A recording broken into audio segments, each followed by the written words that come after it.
Bueno, Luciana Vázquez es una periodista especializada en educación del diario La Nación. Le agradecemos mucho su deferencia, que siempre nos atiende. Hola Luciana, buen día, ¿cómo te va? Hola Daniel, ¿cómo estás? Gracias por atendernos, Luciana. Te pregunto directamente, ¿cómo está hoy planteada la situación? ¿Es una cuestión exclusivamente de paritarias en un año conflictivo para la nación en cuanto a lo económico, o crees que en realidad estamos hablando ya en una discusión de otro tenor? Primero es una discusión paritaria, sin duda, con una inflación que en el primer semestre llegó al 19,6% y un salario docente congelado al 31 de julio en el 9,7%, es primero una, el docente universitario, ¿no? Es primero una discusión paritaria, sin duda eso es el tema urgente, caliente.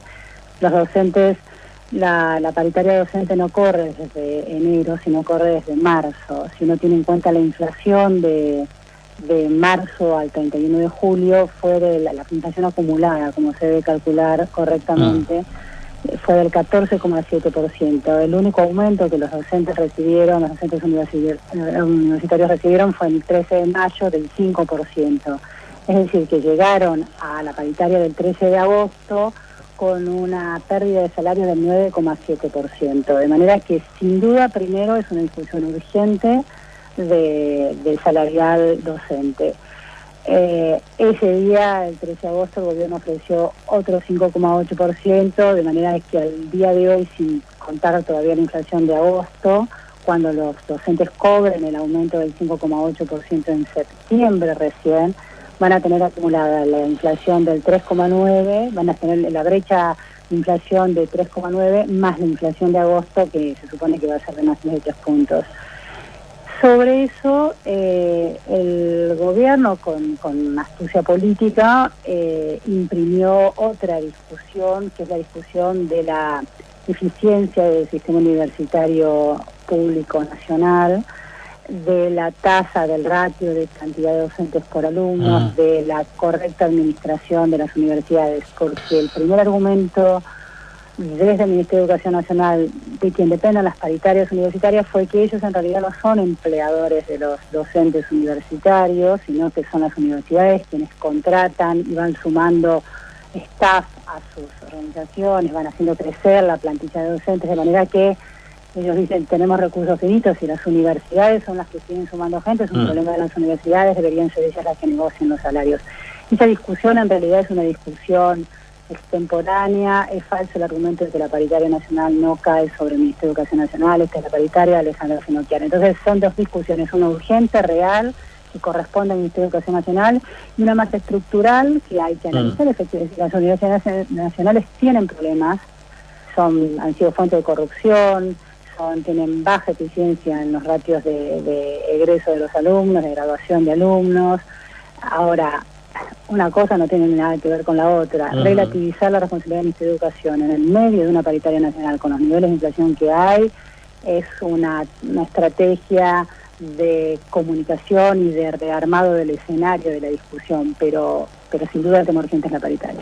En lo que ha demostrado este gobierno nacional en estos años que ha tenido, ¿se ha ido en contra de la educación pública? ¿O cómo vos lo analizás, que estás especializada en este tema? Yo no haría esa afirmación. Yo creo que el gobierno este año en particular tiene un serio problema de déficit fiscal y ha calculado muy mal sus metas de inflación y tiene una decisión política de recortar el déficit fiscal. Y por supuesto la decisión política está en recortar salarios de sus empleados públicos, ¿no? De los distintos sectores, algunos sectores más delicados y más necesarios para este país, como pueden ser educación o salud. Este año no creo que es una visión en relación a la educación pública de esta idea de que la gestión kirchnerista fue pro educación pública en general, tanto de primaria, secundaria, universidad, y el Cambiemos no lo es, o el macrismo no lo es. Yo no coincido con esa lectura.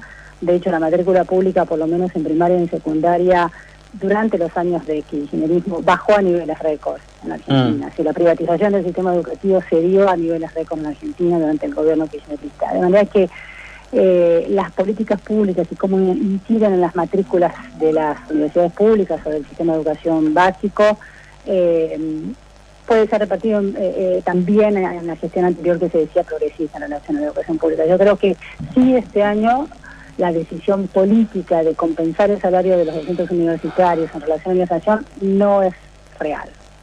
El gobierno sacó un comunicado la semana después de la paritaria del 13 de agosto, que circuló en las redes sociales, que se llama Consideraciones Preliminares. Yo escribí una nota el viernes en La Nación, una primicia que rebotó en todos lados, donde introducía errores en la explicación de cuál era la pérdida salarial, y decía al contrario, que docentes e inflación se habían equiparado, el salario docente e inflación se había equiparado, y eso no es así, eso no es cierto. Introducía errores en las fechas de los aumentos, en los tramos equiparados. La discusión, la polémica está muy viva, y el gobierno tiene un problema, que los salarios docentes universitarios no están equiparados con la inflación al día de hoy, no lo van a estar menos equiparados el 1 de septiembre cuando cobren el 5,8%. Van a estar perdiendo en septiembre más o menos más de 7 puntos porcentuales respecto de la inflación. Un tema serio realmente. Te consulto, porque tengo la oportunidad de hablar sobre este tema que me parece muy interesante. Durante el gobierno kirchnerista se dio la creación de muchas universidades, y muchas de ellas financiando absolutamente de todo. ¿Está bien? ¿A nivel mundial se usa este sistema? ¿Da resultados este sistema? ¿Es el correcto? ¿Cómo lo ves? Mira, la Argentina es un territorio muy vasto. La aprobación de las universidades, la aprobación de las universidades tanto públicas como privadas, las nacionales se hacen por ley, y las privadas a través de la CONEAU, que es una institución nacional en la que intervienen, hay representación de los distintos partidos políticos, así que es una responsabilidad compartida de la dirigencia política, la creación de universidades. Está demostrado que cuanto más lejos de una universidad respecto de una población determinada, es más difícil el acceso de transporte es más difícil, digamos. Eso ya, si vos tenés una población vulnerable que trabaja y además tenés que acceder a la universidad, le tenés que agregar el gasto de transporte y el tiempo que lleva el transporte hasta el centro urbano donde está la universidad, bueno, le estás limitando las posibilidades, de manera que la idea de que la universidad, por ejemplo, se acerque a los centros urbanos del conurbano bonaerense no es una mala idea en absoluto.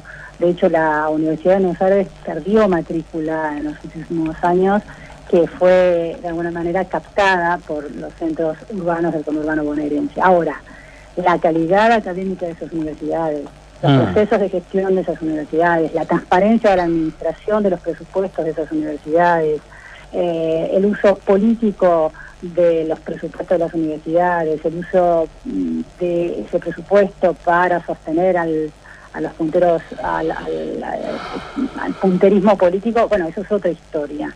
Pero de por sí es interesante que haya un sistema universitario federal, o sea, que esté cerca de la gente. Si no, es muy difícil para cualquier joven esforzado de La Matanza trabajar todo el día y además viajar hasta el centro urbano de la U para estar en la ciudad de Buenos Aires estudiando. Ahora, está demostrado que hay muchas universidades, la justicia lo está investigando y hay pruebas preliminares de que muchas universidades fueron parte de un sistema de corrupción mucho mayor. Entonces, ese es otro análisis, pero las universidades, no diría cuántas más, que hay que tener una idea, un cálculo de cuántos estudiantes hay en una zona geográfica y qué centros universitarios quedan cerca o lejos. Bueno, esas son ratios interesantes a tener en cuenta. Yo no diría de por sí que fue malo, diría que al contrario fue interesante. Sí, y me quedé pensando en varias cosas. Por supuesto, cuando son las universidades captadas por los intendentes del conurbano para que sus hijos sean rectores universitarios sin ninguna experiencia, los estafos docentes estén plagados de clientelismo político, no, eso no. Eso hay que trazar la distinción. Sí. También me quedé pensando en otra cosa, ¿no? Lo que tiene que ver, te digo, con la realidad de esta zona del país, hablando siempre de eso, por eso la consulta viene hacia esos lugares, va hacia alguien que tiene una visión más amplia. Con el tema de lo que significa la educación universitaria y después los posgrados, porque termina siendo como un ciclo básico el título universitario y después como los posgrados, que todos son pagos, termina siendo la educación formal. Digo, uno sale de la universidad, pero cuando termina con el título de grado, se encuentra que su conocimiento para enfrentar la vida cotidiana es notablemente menor y que tiene que ir a morir sí o sí pagando un posgrado. ¿Eso no es una forma también de que la educación no termine siendo pública, sino que tenga una simulación de pública 100%?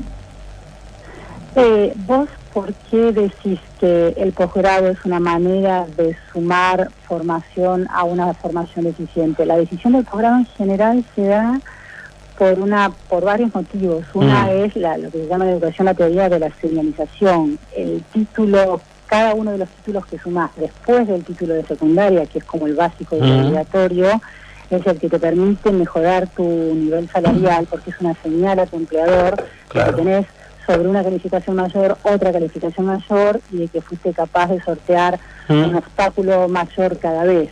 No es necesariamente un modo de compensar formaciones deficientes. Yo no diría que la decisión de hacer un posgrado tiene que ver con compensar una formación deficiente de la universidad, sino con mostrarle al mercado de trabajo, donde el título universitario no es un commodity, pero está bastante distribuido con mayor igualdad, porque es mayor la cantidad de gente que accede al secundario, porque es obligatorio desde 2006, porque es mayor la cantidad de gente que asiste a la universidad, aunque es poca, pero todavía es mayor que antes. Entonces, ante una, entre comillas, inflación de títulos universitarios, porque hay más, el título universitario entonces vale menos, entonces necesito el posgrado para seguir teniendo una diferencia en el mercado. Esa es un poco la lógica en general del posgrado. Y por otro lado, en un mercado de trabajo que se sofistica cada vez más, que tiene que competir con automatización, es una manera de incorporar también conocimientos que la formación de grado sí efectivamente no te da, porque te da una formación profunda en muchos casos y seria, pero no hiperactualizada a los movimientos del mercado de trabajo, que es del presente y del futuro. Un poco esa es la idea. La verdad que siempre es muy interesante escucharte, Luciana. Te agradezco mucho estos minutos. No, gracias a usted. Que tenga buen domingo. Gracias.